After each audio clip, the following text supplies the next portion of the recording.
ಓಂ ಶ್ರೀ ಹರಿಗುರುಭ್ಯೋ ನಮಃ. ಎಲ್ರಿಗೂ ನಮಸ್ಕಾರ. ನಿಮ್ಮ ಪ್ರೀತಿಯ ಶ್ರೀ ಹರಿ ಜೊತೆ ರಾಯರು ಚಾನಲ್ಗೆ ಎಲ್ರಿಗೂ ಕೂಡ ಸ್ವಾಗತ.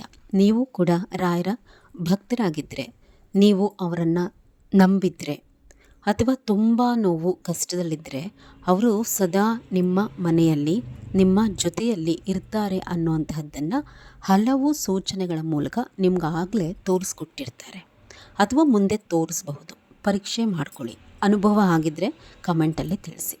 ನಿಮಗೂ ಕೂಡ ಈ ಅನುಭವಗಳೇನಾದರೂ ಆಗಿದ್ದರೆ ನಿಮ್ಮ ಕಷ್ಟಗಳಿಗೆ ರಾಯರು ಬೆಂಗಾವಲಾಗಿದ್ದಾರೆ ಅಂತ ಹೇಳಿ ಭಾವಿಸಿ ಇನ್ನಾದರೂ ಕೂಡ ನೆಮ್ಮದಿಯಾಗಿದ್ದು ಅವರ ಸೇವೆ ಮಾಡುವಂತಹದ್ದನ್ನು ಮುಂದುವರಿಸ್ಕೊಂಡು ಹೋಗಿ. ನೋಡಿ, ನಾನೇನು ಹೇಳ್ತೀನಿ, ಆ ಅನುಭವಗಳಾಗಿದೆಯಾ, ಆ ಸೂಚನೆಗಳಾಗಿದೆಯಾ ಅನ್ನೋಂತಹದ್ದನ್ನು ಮನನ ಮಾಡಿಕೊಂಡ್ರೆ ಈಗಾಗಲೇ ರಾಯರು ನಿಮ್ಮ ಎಡೆಬಿಡದೆ ನಿಮ್ಮ ನೆರಳಾಗಿದ್ದಾರೆ ಅನ್ನೋಂತಹ ಒಂದು ಸತ್ಯ ನಿಮಗೆ ಅರಿವಾಗುತ್ತೆ. ಮೊದಲನೇದು, ನೀವು ತುಂಬ ಕಷ್ಟದಲ್ಲಿದ್ದರೆ, ಏನು ಸಮಸ್ಯೆಗಳನ್ನ ಅನುಭವಿಸ್ತಾ ಇರ್ತೀರ ಜೀವನದಲ್ಲಿ, ಆ ಸಮಸ್ಯೆಗಳಿಂದ ಹೆದರಿ ಕಂಗಾಲಾಗಿದ್ದರೆ ಇದ್ದಕ್ಕಿದ್ದ ಹಾಗೆ ಸ್ವಪ್ನದಲ್ಲಿ ರಾಯರನ್ನ ನೋಡಿರ್ತೀರ ಅಥವಾ ರಾಯರ ಪಾದುಕೆಗಳನ್ನು ನೋಡಿರ್ತೀರ, ರಾಯರ ಬೃಂದಾವನವನ್ನು ನೋಡಿರ್ತೀರ ಅಥವಾ ತುಳಸಿ, ಕನಸಿನಲ್ಲಿ ತುಳಸಿ ಬಂದ್ರೂ ಕೂಡ ಸಾಕ್ಷಾತ್ ರಾಯರೇ ಬಂದ ಹಾಗೆ, ಅಥವಾ ಕೆಂಪು ಬಣ್ಣದ ಮಂತ್ರಾಕ್ಷತೆ ಅಥವಾ ಸಣ್ಣ ಸಣ್ಣ ಮಕ್ಕಳು ನಗೋ ಹಾಗೆ ನೀವೇನಾದರೂ ಕನಸಿನಲ್ಲಿ ಕಂಡಿದ್ದರೆ ನಿಮ್ಮೊಟ್ಟಿಗೆ ಸದಾ ನಾನಿದ್ದೇನೆ ಅನ್ನುವಂತಹ ಒಂದು ಆಶೀರ್ವಚನವನ್ನು ರಾಯರು ನಿಮಗೆ ನೀಡಿರ್ತಾರೆ. ಅಂದರೆ ಅಲ್ಲಿಂದ ಹೆದರಬೇಡಿ, ಇನ್ನೇನೇ ಆದರೂ ಕೂಡ, ಇನ್ನೇನೇ ಸಮಸ್ಯೆಗಳಾದರೂ ಕೂಡ ನಾನು ನಿಮ್ಮ ಜೊತೆಯಲ್ಲಿ ಇದ್ದೇನೆ ಅಥವಾ ಶೀಘ್ರವಾಗಿ ನಿಮ್ಮ ಸಮಸ್ಯೆಗಳೆಲ್ಲವೂ ಕೂಡ ಬಗೆಹರಿಯುತ್ತೆ ಅನ್ನುವಂತಹ ಅರ್ಥದಲ್ಲೇ ಸ್ವಪ್ನದಲ್ಲಿ ಈ ಎಲ್ಲ ವಸ್ತುಗಳು ಅಥವಾ ರಾಯರು ನಿಮ್ಮ ಕಣ್ಣಿಗೆ ಕಾಣಿಸ್ಕೊಂಡಿರ್ತಾರೆ. ಇನ್ನು ಎರಡನೇದಾಗಿ, ಯಾರ ಕಷ್ಟವೇ ಆಗಿರಲಿ ಅಥವಾ ನಿಮ್ಗೆ ಎಂತಹದ್ದೇ ಕಷ್ಟ ಆಗಿರಲಿ, ಅದು ಎಂತಹದ್ದೇ ಸಂದರ್ಭ ಆಗಿರಲಿ, ನೀವು ರಾಯರನ್ನು ನಂಬಿದ್ದೀರಾ ಅಂತ ಆದರೆ ಅವರು ನೋಡಿ ನಿಮ್ಮ ಕೈ ಬಿಡೋದಿಲ್ಲ ಅನ್ನೋಂತಹದ್ದನ್ನು ಮೊದಲು ಮನಸ್ಸಿನಲ್ಲಿಟ್ಕೊಳ್ಳಿ. ನೀವು ಯಾವುದೇ ಕಷ್ಟದ ಪರಿಸ್ಥಿತಿಯಲ್ಲಿದ್ದಾಗ ರಾಯರೇ ನೇರವಾಗಿ ನಿಮ್ಮ ಎದುರುಗಡೆ ಬರದೇ ಇದ್ದರೂ ಕೂಡ ಬೇರೆ ಯಾರದ್ದೋ ರೂಪದಲ್ಲಿ ಯಾವುದೋ ಮಾರ್ಗದಲ್ಲಿ ನಿಮಗೆ ಆ ಸಹಾಯವನ್ನು ಬೇಕಾದಂತಹ ಸಂದರ್ಭದಲ್ಲಿ ಅನುಕೂಲವನ್ನು ಒದಗಿಸಿರ್ತಾರೆ. ಅದು ನಿಮಗೆ ಎಷ್ಟೋ ಸಾರ್ತಿ ಅನುಭವಕ್ಕೆ ಕೂಡ ಬಂದಿರಬಹುದು. ಅಂದರೆ ಈ ಸಮಸ್ಯೆ ಹೇಗಪ್ಪ ಎದುರಿಸುವಂತಹದ್ದು, ದಾರಿನೇ ಇಲ್ಲ ಅಥವಾ ನನಗೆ ಆಪ್ಷನ್ನೇ ಇಲ್ಲ ಅಂತಂದಂತಹ ಕಡೆ ಯಾವುದೋ ಒಂದು ಮಾರ್ಗ ನಮಗೆ ಹಾದಿಯಾಗುತ್ತೆ ಆ ಸಮಸ್ಯೆಯಿಂದ ಪಾರಾಗೋದಕ್ಕೆ. ಆ ರೀತಿ ಅನುಭವಗಳಾಗಿದ್ದರೂ ಕೂಡ ರಾಯರು ಸಾಕ್ಷಾತ್ ನಿಮ್ಮ ಜೊತೆಯಲ್ಲಿದ್ದಾರೆ ಅಂತಲೇ ಅರ್ಥ. ಒಂದು ಸಾರ್ತಿ, ಇನ್ನು ಮೂರನೇದು, ಒಂದು ಸಾರ್ತಿ ಮನಸ್ಸಿನಿಂದ ನೀವು ರಾಯರನ್ನ ನಂಬಿದರೆ ನಿಮ್ಮ ಜೀವನದ ಭಾರ ಅವರು ಹೊತ್ತಿರ್ತಾರೆ. ಭಯಪಡಬೇಡಿ. ಎಷ್ಟೋ ಬಾರಿ ನೀವು ಯಾವ ತಪ್ಪು ಮಾಡದೇ ಹೋಗಿದ್ರೂ ಕೂಡ ಎಷ್ಟೋ ಸಂಕಷ್ಟಗಳನ್ನ ಅನುಭವಿಸಬೇಕಾಗಿರುವಂತಹ ಪರಿಸ್ಥಿತಿ ಬಂದಿರುತ್ತೆ. ಆ ಸಂದರ್ಭದಲ್ಲಿ ಎಂತಹ ದೈವ ಭಕ್ತರಿಗೂ ಕೂಡ ಅನಿಸೋದುಂಟು, ಇಷ್ಟೆಲ್ಲ ಪೂಜೆ ಪುನಸ್ಕಾರವನ್ನು ಮಾಡ್ತೀವಿ, ನಮ್ಮ ಯಾವ ತಪ್ಪುಗಳು ಕೂಡ ಇರೋದಿಲ್ಲ, ಆದರೂ ಕೂಡ ನಾವು ಇಷ್ಟು ದೇವರನ್ನ ನಂಬಿದ್ರೂ ಕೂಡ ಯಾಕೆ ನಮಗೆ ಈ ರೀತಿ ಅವಮಾನಗಳು, ಸಂಕಷ್ಟಗಳು ಅಥವಾ ಮಾಡದೇ ಇರುವಂತಹ ತಪ್ಪಿಗೆ ಯಾಕೆ ನಮಗೆ ಇಷ್ಟು ನೋವು ಅಂತ ಹೇಳಿ ಕುಗ್ಗೋಕೋದು ಉಂಟು.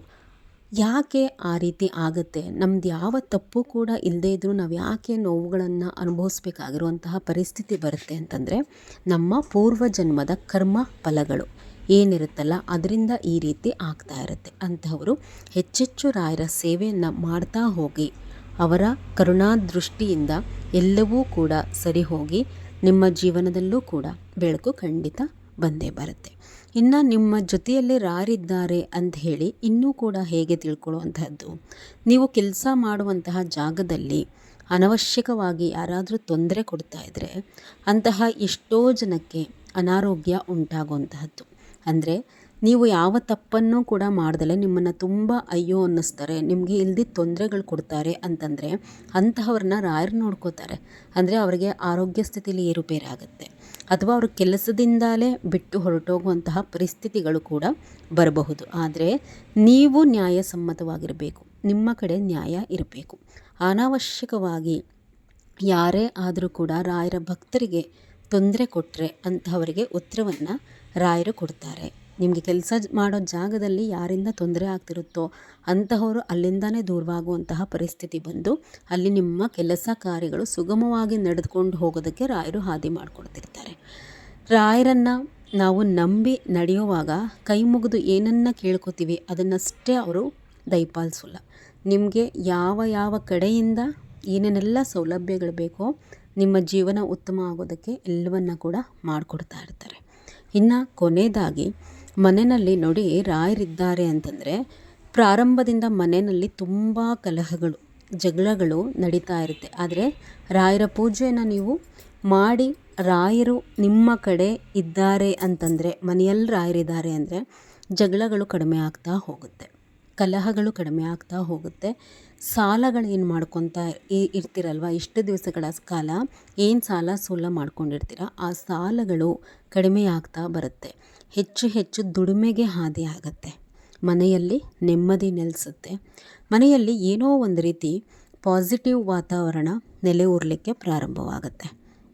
ಇನ್ನು ಮಕ್ಕಳ ನಡೆ ನುಡಿನಲ್ಲಿ ಬದಲಾವಣೆ ಆಗುತ್ತೆ. ಒರಟೊರಟಾಗಿದ್ದಂತಹ ಮಕ್ಕಳು, ಓದೋದೇ ಇಲ್ಲ ಬರೆಯೋದೇ ಇಲ್ಲ ಅನ್ನುವಂತಹ ಮಕ್ಕಳು, ತಪ್ಪು ಹಾದಿ ಹಿಡಿದಿದ್ದಂತಹ ಮಕ್ಕಳು ಕೂಡ ಒಂದು ಹಾದಿಗೆ ಬರಲಿಕ್ಕೆ ಪ್ರಾರಂಭವಾಗುತ್ತೆ. ಅಲ್ಪ ಸ್ವಲ್ಪ ಬದಲಾವಣೆಗಳಾದ ತಕ್ಷಣ ನೀವೇನು ಮಾಡಬೇಕು, ಸೇವೆಯನ್ನು ಕಡಿಮೆ ಮಾಡಿಕೊಳ್ದಲೇ ಇನ್ನೂ ಕೂಡ ನೀವು ಹೆಚ್ಚಿನದಾಗಿ ಒಳ್ಳೆಯದನ್ನು ಕಾಣಬೇಕು ಅನ್ನುವಂತಹದ್ದನ್ನು ಮನಸ್ಸಿನಲ್ಲಿಟ್ಕೊಂಡು ರಾಯರ ಸೇವೆಯನ್ನು ನಿಷ್ಠೆಯಿಂದ ಮಾಡಿ. ಪ್ರತಿ ಗುರುವಾರ ರಾಯರ ಪೂಜೆಯನ್ನು ಶ್ರದ್ಧೆಯಿಂದ ಮಾಡುವಂತಹದ್ದು, ಪ್ರತಿನಿತ್ಯ ಅವರ ನಾಮಸ್ಮರಣೆ ಮಾಡ್ತಾ ದೀಪ ಹಚ್ಚುವಂತಹದ್ದು, ಏಕಾದಶಿಗಳನ್ನ ಆಚರಣೆ ಮಾಡುವಂತಹದ್ದು, ಮಠಗಳಿಗೆ ಹೋಗಿ ಸೇವೆ ಮಾಡುವಂತಹದ್ದನ್ನು ಮಾಡಿ ಖಂಡಿತವಾಗಿ ನಿಮ್ಮ ಜೀವನದ ದಿಕ್ಕನ್ನು ರಾಯರು ಬದಲಾಯಿಸ್ತಾರೆ. ಇದೆಲ್ಲ ಏನು ನಾನು ನಿಮಗೆ ಹೇಳಿದೆ, ನಾನು ರಾಯರ ಪೂಜೆಯನ್ನು ಮಾಡಿ ಇದೆಲ್ಲ ಒಳಿತನ್ನು ಕಂಡಂತಹದ್ದು. ಅಂದರೆ ಜೀವನದಲ್ಲಿ ಬಹಳಷ್ಟು ಪಾಸಿಟಿವ್ ಬದಲಾವಣೆ, ದುಡಿಮೆಗೆ ದಾರಿ, ನಮ್ಮಿಂದ ಒಂಥರ ಕೆಟ್ಟ ಜನಗಳು ಏನಿರ್ತಾರಲ್ವ ಅವ್ರನ್ನೆಲ್ಲ ತುಂಬ ದೂರ ತಗೊಂಡೋಗಿ ಬಿಟ್ಬಿಡ್ತಾರೆ. ನಮಗೆ ಯಾರಿಂದ ಅನಾನುಕೂಲ ಆಗುತ್ತೆ ಕೆಲಸದ ಜಾಗದಲ್ಲಿ ನಾನು ನೋಡಿರೋಂತಹದ್ದು, ಅನ್ನೆಸೆಸರಿ ಕಿರಿಕಿರಿ ಮಾಡ್ತಿರ್ತಾರಲ್ವ ಅಂಥವರೆಲ್ಲ ಅವ್ರಿಗೆ ಕೆಲಸಗಳನ್ನೇ ಬಿಟ್ಟು ಹೋಗುವಂತಹ ಪರಿಸ್ಥಿತಿ ಅವ್ರಿಗೆ ನಿರ್ಮಾಣ ಆಗೋಗುತ್ತೆ. ಅವ್ರಿಗೆ ಮನೆಗಳಲ್ಲಿ ನೆಮ್ಮದಿ ಇಲ್ಲದಂತೆ ಆಗಿರುವಂತಹದ್ದು. ರಾಯರ ಭಕ್ತರು ಈಗ ನಾನೇ ಅಂತಲ್ಲ, ಯಾರೇ ಆಗಲಿ ರಾಯರ ಒಂದು ನಿಜವಾದಂತಹ ಭಕ್ತರನ್ನು ಅಯ್ಯೋ ಅನಿಸಿದ್ರೆ ಅಂಥವ್ರಿಗೆ ಖಂಡಿತ ಉಳಿಗಾಲ ಇಲ್ಲ. ಯಾರೇ ಆ ರೀತಿ ನಿಮಗೆ ನೋವು ಕೊಡ್ತಿರಲಿ, ರಾಯರ ಪಾದಕ್ಕೆ ಅರ್ಪಣೆ ಮಾಡಿಬಿಟ್ಟು ನೀವು ರಾಯರ ಸೇವೆನಲ್ಲಿ ಕತೆ ಕಳೀರಿ. ರಾಯರ ಎಲ್ಲದಕ್ಕೂ ಕೂಡ ಹಾದಿ ಮಾಡ್ತಾರೆ. ಇವತ್ತಿನ ವಿಚಾರ ಇಷ್ಟ ಆಗಿದ್ದರೆ ಸಬ್ಸ್ಕ್ರೈಬ್ ಮಾಡ್ಕೊಳ್ಳಿ, ಒಂದು ಲೈಕ್ ಮಾಡಿ, ನಿಮಗೆ ಏನು ಅನುಭವಗಳಾಗಿದೆ ಈ ವಿಚಾರದಲ್ಲಿ ಅನ್ನುವಂತಹದ್ದನ್ನು ಕಮೆಂಟ್ ಮಾಡಿ. ಎಲ್ರಿಗೂ ಕೂಡ ರಾಯರು ಒಳ್ಳೇದು ಮಾಡಲಿ. ನಮಸ್ಕಾರ.